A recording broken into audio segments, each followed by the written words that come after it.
దేవుడు ఏక మనసు కలవాడు అని అంట. మనకి ఫిలిప్పీ పత్రిక 2:5 ప్రకారము, కొరింథీయులకు రాసిన మొదటి పత్రిక 11వ అధ్యాయం 1వ వచనం ప్రకారము మనము క్రీస్తు యేసు కలిగిన మనస్సు మనం కలిగి ఉండాలి. హల్లెలూయా.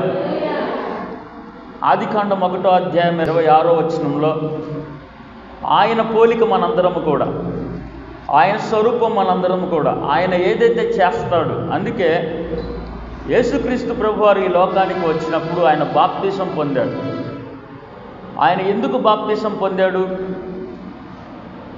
అపోస్తుల కార్యము 2:38 ప్రకారము, మార్కు సువార్త 16:16 ప్రకారము, మత్తయి సువార్త 3వ అధ్యాయము 2-3 వచనాల ప్రకారము పరలోకం పోవాలి అనంటే మారు మనసు పొంది పాపాన్ని విడిచిపెట్టి పాప క్షమాపణ నిమిత్తం బాప్తిసం పొందాలి. యేసుక్రీస్తు ప్రభు పుట్టుకతోనే పరిశుద్ధుడు, ఆయనలో పాపము లేనే లేదు. అయితే ఆయన ఎందుకు బాప్తిసం పొందాడు అనంటే మనందరికీ మాదిరికరంగా ఉండడానికి. హల్లెలూయా. బాప్తిసం ఇచ్చి యోహాన్ అంటాడు, అయ్యా నీ చెప్పులు విప్పడానికైనా నాకు అర్హత లేదు, నీతోనే నేను బాప్తిసం తీసుకోవాలి, నువ్వే నాకు బాప్తిసం ఇవ్వాలి అన్నప్పుడు దేవుడు ఒక మాట అంటాడండి. యేసుక్రీస్తు ప్రభువారు నీతి యావత్తు ఇలాగ జరగాలి కాబట్టి కానిమ్ము అని చెప్పి ఆయన బాప్తిసం పొందుతాడు. ఆయన ప్రార్థన చేస్తాడు. లాజరు చనిపోయినప్పుడు ప్రార్థన చేయడం మనం చూస్తున్నాం యోహాను సువార్త 11వ అధ్యాయంలో. మత్తయి సువార్త 14వ అధ్యాయంలో 5 రొట్టెలు 2 చేపలకి ఆయనకి కృతజ్ఞతాస్తుతులు చెల్లించి ప్రార్థన చేయడం మనం చూస్తున్నాం. మార్కు సువార్త 1వ అధ్యాయం 35వ వచనంలో తెల్లవారుజామున ప్రార్థన చేయడం చూస్తున్నాం. లూకా సువార్త 6వ అధ్యాయం 12వ వచనంలో రాత్రంతా ప్రార్థన చేయడం చూస్తున్నాం. మత్తయి సువార్త 14వ అధ్యాయం 23వ వచనంలో ఆయన సాయంకాలమున ప్రార్థన చేయడం మనం చూస్తున్నాం. ఆయన ప్రార్థన చేస్తున్నాడు అనంటే ఆయన మానవుడిగా కాదు, మనకి మాదిరికరంగా ఉండడానికి ఆయన ప్రార్థన చేయడం చూపిస్తున్నాడు. హల్లెలూయా. యోహాను సువార్త 11:35, యోహాను సువార్త 11వ అధ్యాయం 35వ వచనంలో యేసు కన్నీళ్లు విడిచిన అనే మాటను మనం గమనిస్తున్నాం. ఆయన ఎందుకు కన్నీరు పెట్టాడు అంటే మనము కూడా కన్నీటి ప్రార్థన చేయాలి. ఆయన ఎందుకు బాప్తిసం తీసుకున్నాడు అనంటే మనము కూడా ప్రతి ఒక్కరు కూడా యవనస్తులు మొదలుకొని పెద్దల వరకు ప్రతి ఒక్కరు కూడా బాప్తిసం పొందాలి. ఆయన ప్రార్థన చేసిన ఈవెన్ అపోస్తుల కార్యం 10:38 చూడండి ఒకసారి. అపోస్తుల కార్యం 10:38 వచనం చదువుతారా? అపోస్తుల కార్యం 10:38లో ఏమంటాడు అనంటే, అదేదనగా దేవుడు నజరేయుడైన యేసుని పరిశుద్ధాత్మతోనూ శక్తితోనూ అభిషేకించినన్నది. అంటే యేసుక్రీస్తు ప్రభువారు కూడా నరమానవుడుగా ఉన్నప్పుడు పరిశుద్ధాత్మ చేత అభిషేకించబడ్డాడు. హల్లెలూయా. మరి నువ్వు నేనేం చేయాలి? యోహాను 3:5లో అంటాడు, నీటి మూలముగాను ఆత్మ మూలముగాను జన్మించిన వాడే పరలోకానికి వెళ్తాడు. నువ్వు ఆత్మ మూలంగా పుట్టావా? అపోస్తుల కార్యం 19:2లో అంటారు, అసలు పరిశుద్ధాత్ముడు ఉన్నాడన్న సంగతే మనకు తెలియదు అని అంటారు వాళ్ళు. చేతుల పైకి స్తోత్రం చెప్పండి. చెప్పండి, పరిశుద్ధాత్మ దేవుడు ఎంతమందికి తెలుసు? పరిశుద్ధాత్మ దేవుడు అంటే ఎంతమందికి తెలుసు? ఆయనలో ఉన్న గుణగణాలు ఎవరికి తెలుసు? యేసు ప్రభువారి శరీరంలో ఉండి పరిశుద్ధాత్మ చేత అభిషేకించబడ్డాడు అనంటే ఆయన పోలికలో మనం మార్చబడుతుండగా మనము కూడా పరిశుద్ధాత్మను పొందుకోవాలి, బాప్తిసం పొందుకోవాలి, పరిశుద్ధాత్మను పొందుకోవాలి. ఆయనకు కలిగిన ప్రతి మనసును కూడా మనం కలిగి ఉండాలి. స్తోత్రం కలుగునుగాక. అందుకే మనకు మాదిరికరంగా ఉండడానికి ఆయన ప్రార్థన చేశాడు, మాదిరికరంగా ఉండడానికి ఆయన కన్నీళ్లు పెట్టారు, మాదిరికరంగా ఉండడానికి ఆయన బాప్తిసం పొందాడు, మాదిరికరంగా ఉండడానికి ఆయన పరిశుద్ధాత్మను పొందుకున్నాడు, మాదిరికరంగా ఉండడానికి ఆయన ప్రతి చోట విజ్ఞాపన చేశాడు. శిలువ మ్రాను మీద, తండ్రి వీరేమి చేయుచున్నారు వీరికి, మనం కూడా అట్లా చేయాలని. అలాగే ఇక్కడ యోబు గ్రంథం 23:13లో ఏమంటాడు అనంటే, ఏక మనసు కలిగిన వాడు ఆయన. చెప్పండి, మనం కూడా ఏ మనసు కలగాలంటే చెప్పండి, ఏక మనస్సు మనందరం కూడా కలిగి ఉండాలి. చెప్పండి, నాలో ఏక మనసు కలుగునుగాక. స్వస్థత కోసం ఒకరి ఇంటికి వెళ్ళి ప్రార్థన చేస్తుంటే ఒకళ్ళేం స్వస్థత కలుగునుగాక అంటే ఇంకొకరి మనసులో అనుకుంటారు దీనికి ఇంతే కావాలి, దీనికి ఇంతే నొప్పులు రావాలి. ఏమందరి మాట వినేది కాదేమా?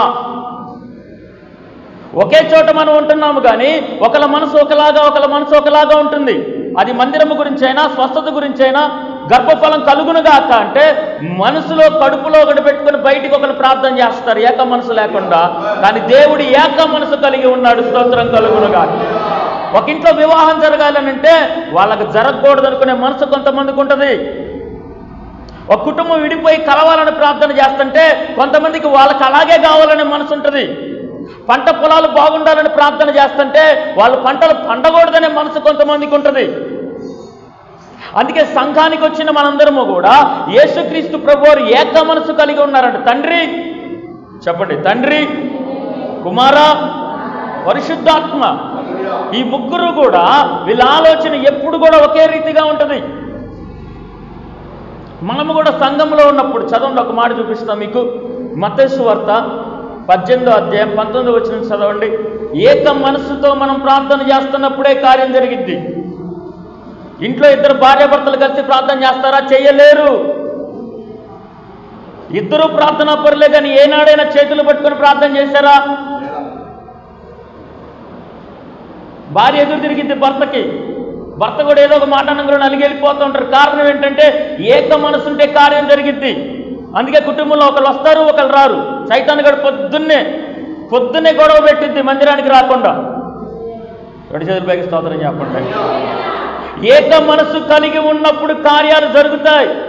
చదవండి ఒకసారి మత్తయి 18:19 ఏమంటాడు అంటే, మీలో ఇద్దరు కలిసి, చెప్పండి ఏం చేయాలంట?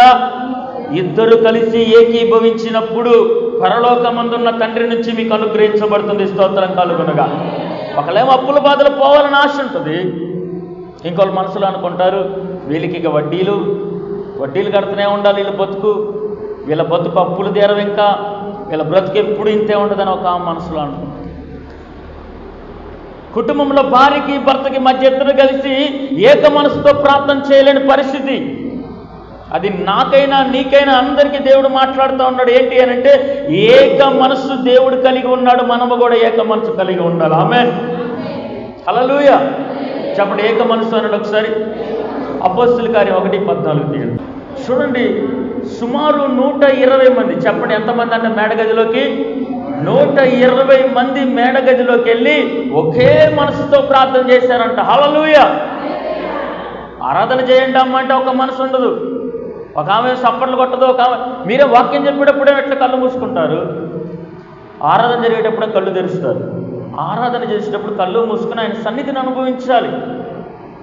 ప్రార్థన అంటే కళ్ళు తెరుస్తారు. ఎట్లా వాక్యం అని చెప్పమన్నట్టు కళ్ళు మూసుకుని ఏం చేస్తారు, మరి ఏమంటారో తెలియదు. అసలు ఎంటరా నిద్రపోతున్నారా, మెలుకున్నారా అర్థం కాదు. ఒక్కొక్కసారి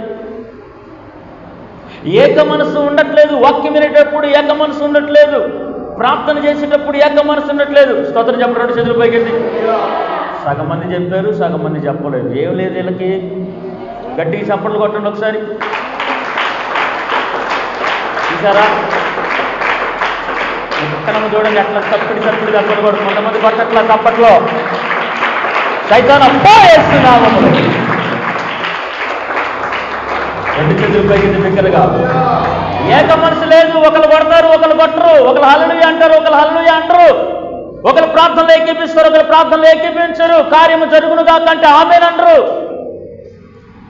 ఆమేన్ అని చెప్పరు, హల్లెలూయా అని చెప్పరు. కలుగును గాక అంటే పలకరు, ఏకీభవించరు. ఏక మనసు లేకుండా నువ్వు ఎంత ప్రయత్నం చేసినా సంవత్సరాలు దాటుకుంటూ వెళ్తావు, కానీ కార్యాలు దాటుకుంటూ నువ్వు వెళ్ళలేవు. కార్యాలు జరిగించుకుంటూ వెళ్ళాలి అంటే ఏక మనసు కావాలి. ఎందుకనంటే మన దేవుడు ఏక మనసు కలిగిన వాడై ఉన్నాడు. హల్లెలూయా. మన దేవుడు ఒకే మనస్సు. ఆయన నిన్న నేడు నిరంతరము కూడా ఏక మనసు కలిగి ఉన్నాడు ఆయన. మనందరము కూడా సంఘం అనగా ఒక శరీరం అయి ఉన్నాం. హల్లెలూయా. చెప్పండి రెండు చేతులు పైకెత్తి మరలా. మనందరికీ ఏక మనసు కలుగునుగాక, ఒక్క మాట మీద నిలబడుదుముగాక, ఒకే ఆత్మతో ప్రార్థన చేతుముగాక, ఒకే మనసుతో ప్రార్థన చేతుముగాక. చూడండి ఒకసారి పాత నిబంధనలో కూడా చూపిస్తాం మీకు. న్యాయాధిపతుల గ్రంథము 20వ అధ్యాయం 1వ వచనంలో, అంతటా ఇజ్రాయేలీలందరూ బయలుదేరి దాను మొదలుకొని బెయేర్షెబా వరకును గిలాదు దేశము వరకును వారి సమాజము ఏక మనస్సు కలిగి మిష్పాలో యెహోవా సన్నిధిని ఏకీభవించెను. రెండు చేతుల పైకెత్తి. పాత నిబంధన భక్తులు కూడా ఏక మనసు కలిగి వాళ్ళు ప్రయాణం చేసేవాళ్ళు. వాళ్ళు ఏక మనసుతో కూడుకొని వాళ్ళు నిలబడినప్పుడు అద్భుత కార్యాలు జరిగాయి. గిద్యోను అన్నాడు ఒకసారి, చెప్పండి అందరూ పేరు చెప్పండి గట్టిగా. గిద్యోను ఏం చేశాడంటే ఒక 20,000 మంది 32,000 మందిని తీసుకొని వచ్చాడు. అయా మిద్యానీయులు యుద్ధానికి వచ్చారు కదా, మిద్యానీయులను ఓడించడానికి జనాలను తోడుకొండ్రా అంటే 32,000 మంది వచ్చారు. ఈ 32,000 మందిలో దేవుడు ఏమన్నాడు, భయం ఉన్న వాళ్ళందరిని వెళ్ళిపోమన్నాడు. ఎవరికైనా దాని భయం ఉంటే వెళ్ళిపో. అందుకే నువ్వు నిద్రపోయే దానివైతే ఇక్కడికి రామాక, నువ్వు ఏకీభవించిన దానివైతే ఇక్కడ రామాక. ఒక యుద్ధం జరిగేటప్పుడు సైనికుడు ఇలా నిలబడ్డాడు అని అంటే మీకు తెలుసా, ఒక గోడలా నిలబడతాడు. ఇటు చూడండి, నాకెళ్ళి బల్లాలు పట్టుకొని వాళ్ళకున్న డాలులు పట్టుకొని ఇట్లా నిలబడితే అవతల నుంచి వాళ్ళు ఆ బల్లాలు అవన్నీ ఇసురుతూ ఉంటారు.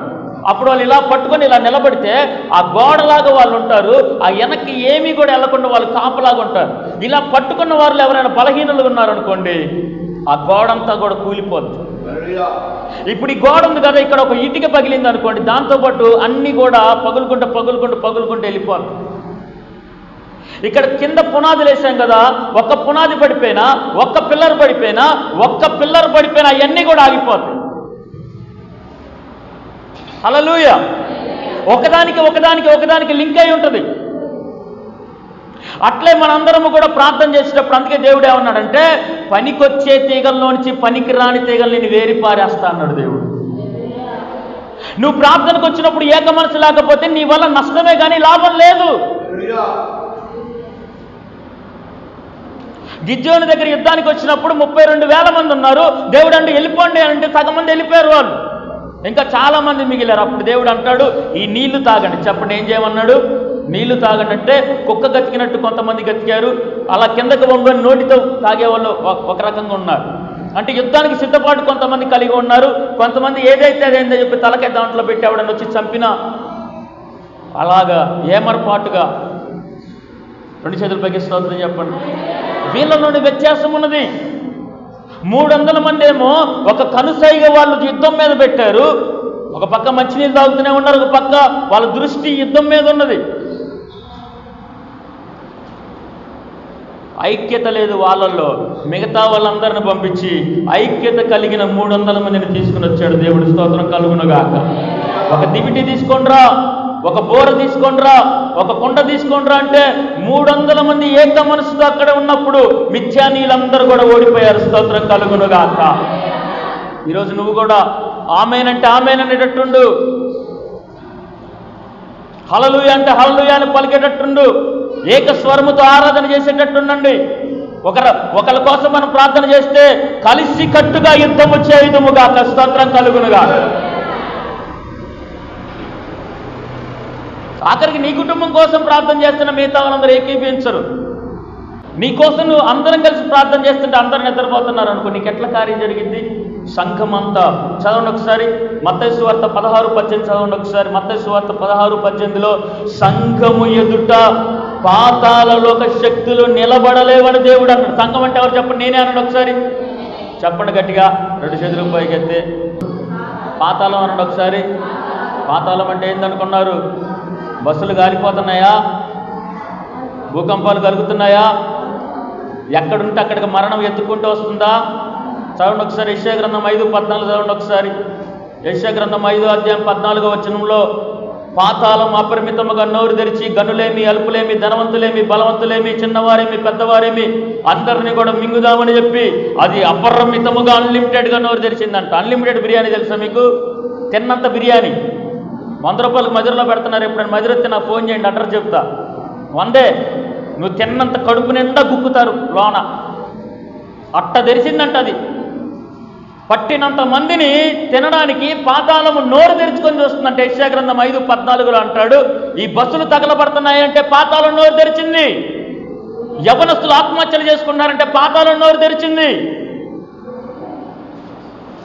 హత్యలు జరుగుతున్నాయి, అత్యాచారాలు జరుగుతున్నాయి, యాక్సిడెంట్లు అవుతున్నాయి, మరణాలు చూస్తున్నాం, భూకంపాలు చూస్తున్నాం, యుద్ధాలు చూస్తున్నాం అంటే పాతాళము అపరిమితముగా నోరు తెరుచుకుంది. ఈ పాతాళము నోరు మూసేది నువ్వే ఉన్నాము. స్తోత్రం కనుగొనగా. 2 చేతుల పైకి స్తోత్రం చెప్పండి. 2 చేతుల పైకెత్తి దగ్గరగా హల్లెలూయా, హల్లెలూయా. కాబట్టి ఎప్పుడైతే సంఘమంతా ఏకీభిస్తుందో అప్పుడు నీ కుటుంబంలో యాక్సిడెంట్లు ఆగిపోవునుగాక, మరణాలు ఆగిపోవునుగాక, ఆత్మహత్యలు ఆగిపోవును గాక, అప్పుల బాధలు తీరిపోవును గాక, గర్భఫలాలు కలుగును గాక, జరగని కార్యాలు జరుగును గాక, నూతన కార్యాలు జరుగును గాక. ఆమేన్, హల్లెలూయా. ఇది ఎప్పుడు జరిగిద్దంట? ఏక మనసు అన్న ఒకసారి. సంఘముగా ఏక మనసు మనము కలిగి ఉన్నప్పుడు పాతాళ నోరు ముయ్యబడుతుంది, పాతాళ లోక శక్తులు ముయ్యబడతాయి. నీ కుటుంబం మీదకి వచ్చిన ప్రతి చీకటి కూడా వెలుగుగా మార్చబడుతుంది. స్తోత్రం కలుగునుగా. ఆమేన్.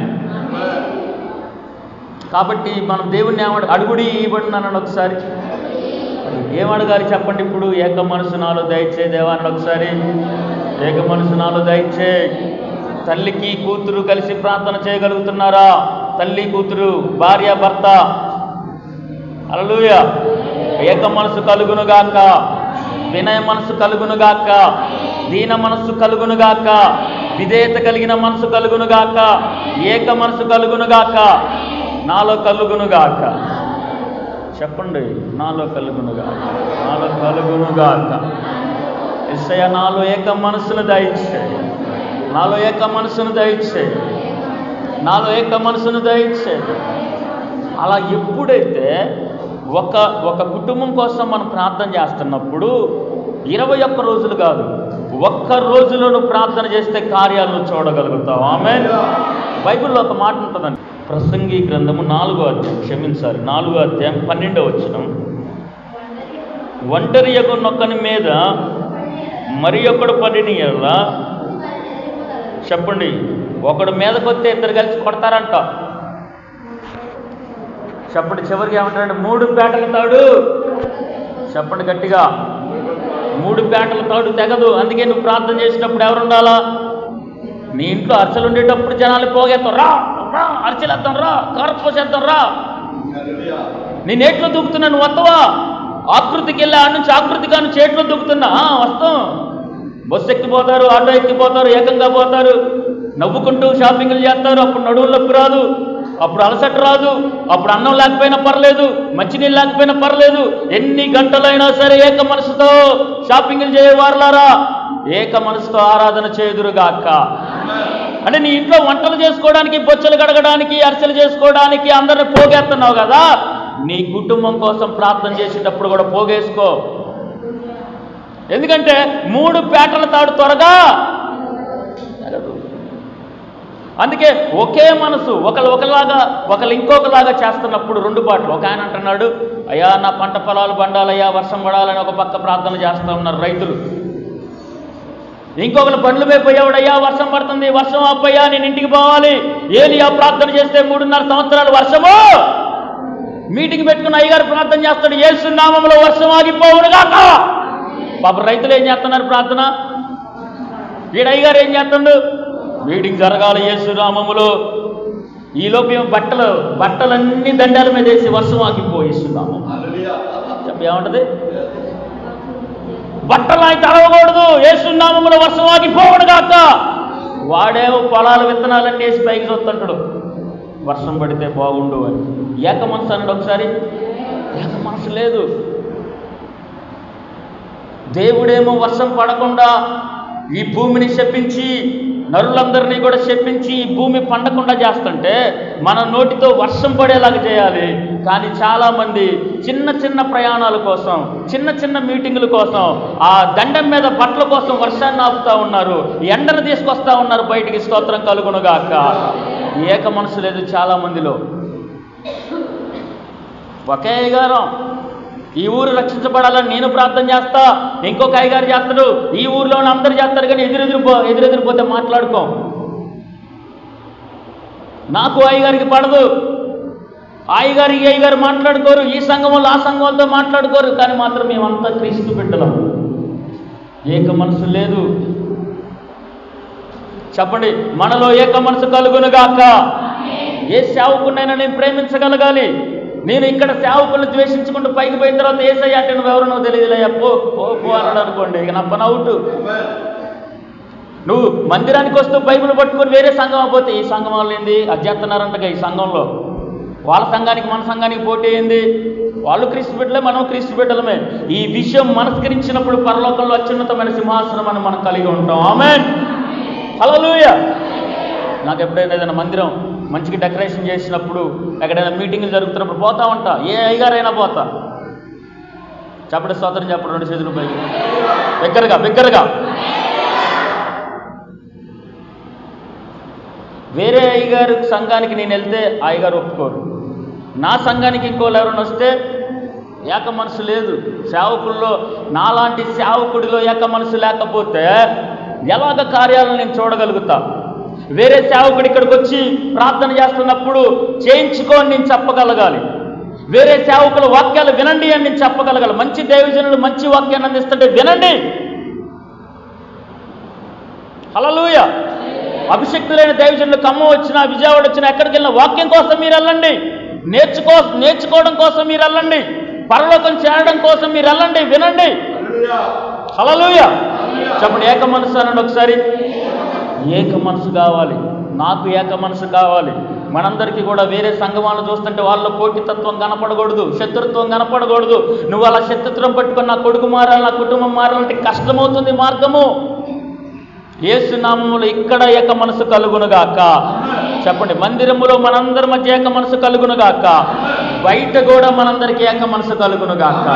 నిన్ను వలే నిన్ను పొరుగువాన్ని ప్రేమించే మనసు నాలో కలుగునుగాక. ఆమేన్. కాబట్టి ఒకటే మాట చెప్తున్నా, దేవుడు ఏక మనసు కలిగిన వాడు. యోబు గ్రంథం 23:13 ప్రకారం యేసు ప్రభువారు తండ్రి అయిన దేవుడు, పరిశుద్ధాత్మ దేవుడు ఏక మనసు కలిగిన వారు. మనము కూడా ఏక మనసు కలిగి ఉందుముగాక. ఆమేన్.